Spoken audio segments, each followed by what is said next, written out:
Advocate Bhudev Mahanand का अभिवादन स्वीकार कीजिए। साथियों, आप देख रहे हैं वैश्य पीपल, वैश्य बहुजन। बसपा का आज थर्ड डे है। संविधान बचाओ और सत्ता प्राप्त रैली में बसपा को राष्ट्रीय पार्टी बनाने में बहन जी का अहम भूमिका, साहब कांशीराम का जवानी और उनका किताब, उनका जीवनी में जो किताब लिखा गया, मैं कांशीराम बोल रहा हूँ, उनसे पता चलता है। आकाश आनंद जी को Y+ सुरक्षा प्राप्त हुआ है। सर्वे से पता चलता है बसपा यूपी में नंबर 1 है। हरियाणा का महिला इंटरव्यू में बताते हैं उनका पहला पसंद है बसपा। यूपी, बिहार, महाराष्ट्र, 3 स्टेट में बीजेपी बैकफुट में है। दलित समाज का ऐलान है, जीत या हार, वोट तो हम करेंगे बसपा को। महाराष्ट्र में खाली कुर्सियां, मोदी जी का रैली में। 69,000 शिक्षक आंदोलन आज भी कंटिन्यू है उत्तर प्रदेश में। आकाश आनंद जी कांग्रेस पर तीखा हमला। साथियों, खबर को विस्तार से जानने के लिए आप हमारा साथ अंत तक जुड़े रहिए। अभी तक आप हमारे चैनल को सब्सक्राइब नहीं किए तो काइंडली सब्सक्राइब कीजिए। आज भारत में जितने भी विरोधी पार्टियों का नौजवान सड़क पर है। बसपा का नेशनल कोऑर्डिनेटर आकाश आनंद जी सड़क पर संविधान को बचाने की रैली कर रहे हैं। बिहार में तेजस्वी यादव और कांग्रेस पार्टी में राहुल गांधी। जो जितना सड़क पर आए, हमारा कोई लेना देना नहीं है। कांग्रेस का युवराज या कांग्रेस का नेता राहुल गांधी सड़क पर आकर वोट मांगने से भी बहुजनों का उत्थान होने वाला नहीं है। बिहार में तेजस्वी यादव का रैली में जितना भीड़ होना क्यों, वो संविधान का सुरक्षा और बाबा साहेब का विचार के बारे में आगे नहीं बढ़ाएंगे, क्योंकि ये मनुवादी स्कूल से पढ़ के आए हैं। आकाश आनंद जी का हरियाणा से जो रैली शुरू हुआ है, जो पद यात्रा शुरू हुआ है, बहुजन समाज का ऊपर ज़्यादा असर पड़ रहा है। जो लोग बहुजन समाज पार्टी को कुछ काम नहीं कर रहा है, ऐसे जो क्रिटिसाइज कर रहे हैं, इन लोगों का मुंह में ताला लग चुका है। आकाश आनंद जी का पदयात्रा बहुजन समाज में जान फूंक रहा है। नौजवान उत्साहित है। एक सभा को संबोधित करते हुए मान्यवर कांशीराम साहब जी ने ये बताए थे, आज बहुजन समाज पार्टी को नेशनल पार्टी में बनाने के लिए बहन मायावती जी का हाथ सबसे ज़्यादा है। और ये बात मान्यवर कांशीराम खुद का जवानी में बताए थे, खुद का मुंह में वो बताए थे। उसके साथ साथ उनका किताब, उनका जीवन के बारे में लिखा गया किताब पढ़ने से भी ये पता चलता है बसपा आज नेशनल पार्टी बन पाया सिर्फ बहन मायावती जी का और दादा साहब कांशीराम जी का दोनों का संघर्ष है। बाकी जितने सूबे में बसपा को बचाने के लिए, चलाने के लिए जितने भी लीडर बनाया गए थे, ये सब चमचे निकले। आज भी वो चमचे ही निकल रहे हैं। साथियों, आपको पता है पंजाब में शेड्यूल कास्ट का वोट ज़्यादा है, लगभग 40% है।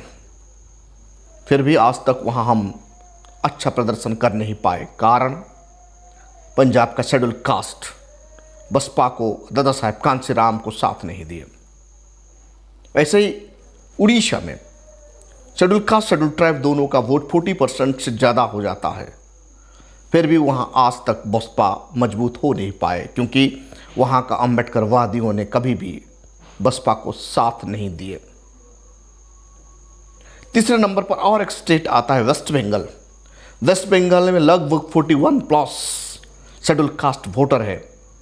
फिर भी वहाँ बहुजन समाज का पार्टी मजबूत क्यों नहीं हो पाया? क्योंकि वहाँ मायावती जैसे लीडर पैदा नहीं हुए। तेलंगाना में आज RS प्रवीण कुमार के बदौलत मूवमेंट चल रहा है। आंध्र प्रदेश में शेड्यूल कास्ट सोए हुए हैं। तमिलनाडु में शेड्यूल कास्ट वोटर सोए हुए हैं।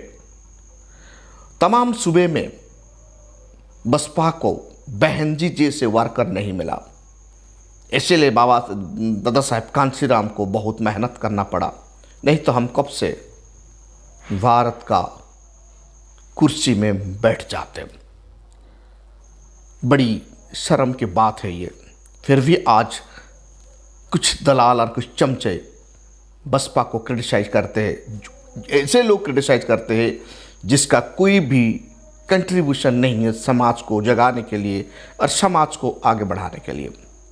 आकाश आनंद जी को मजबूरन होकर सरकार Y+ सुरक्षा दे दिया है।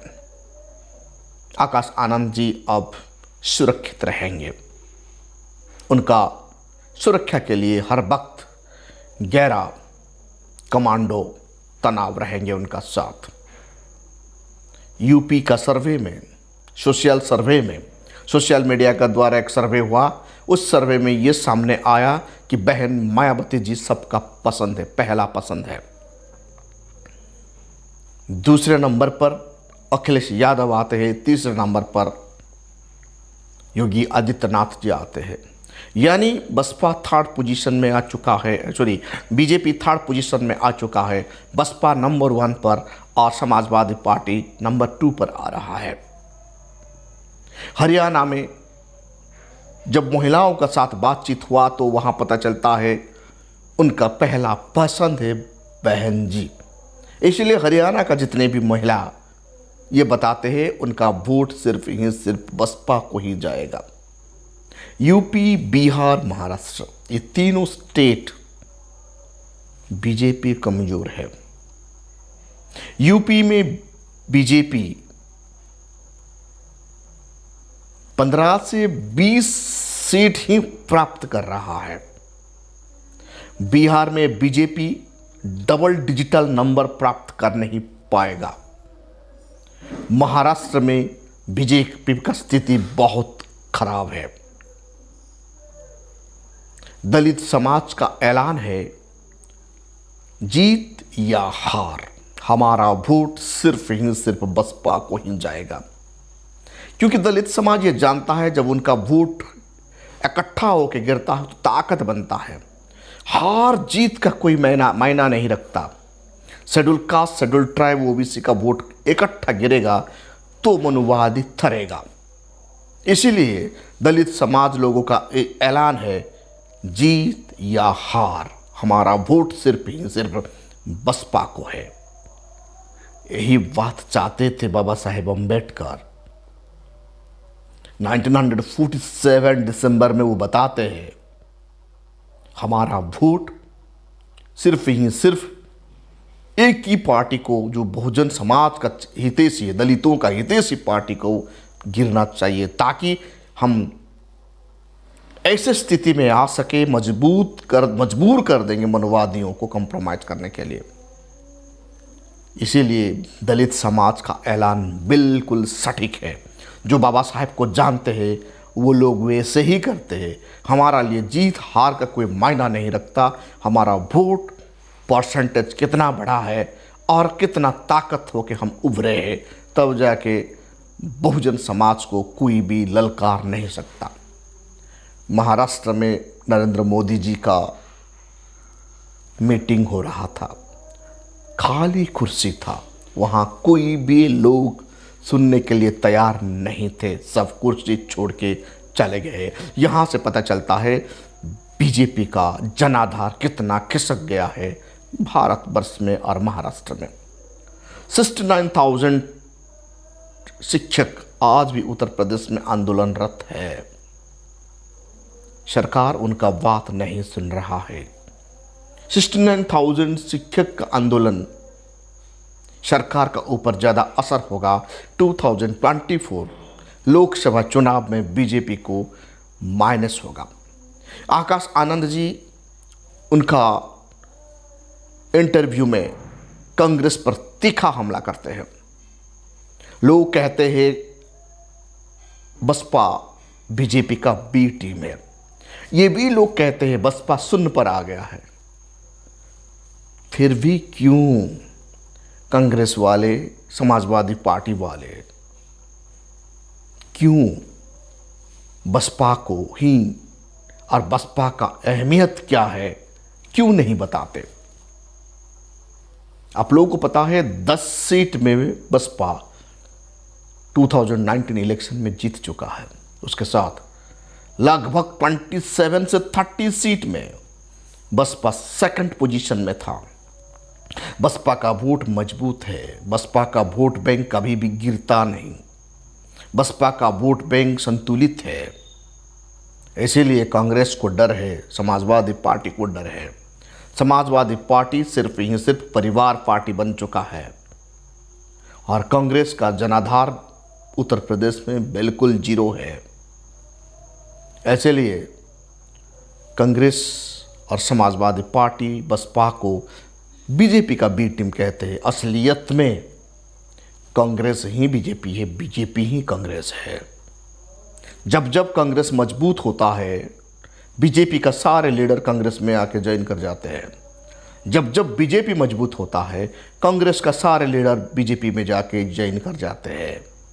इसलिए साथियों, कांग्रेस ही बीजेपी है, बीजेपी ही कांग्रेस है।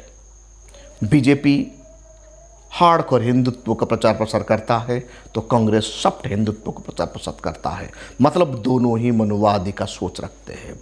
और समाजवादी पार्टी का मुखिया खुद को कृष्ण का वंशज कहते हैं और मनुवादियों का पैर के नीचे गिरते हैं।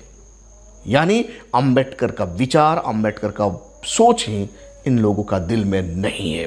चाहे कांग्रेस जीते या बीजेपी जीते, कोई भी जीतने से भी बहुजन समाज का कोई उत्थान होने वाला नहीं है। ये बात दलित समाज आज का तारीख में भले भांति जान चुके हैं। साथियों, आप देख रहे हैं voice of people, voice of Bahujan. अभी तक आप हमारे चैनल को सब्सक्राइब नहीं किए तो काइंडली सब्सक्राइब कीजिए और voice of people, voice of Bahujan को बचाइए। ये आप लोगों का, सब लोगों का जिम्मेदारी है।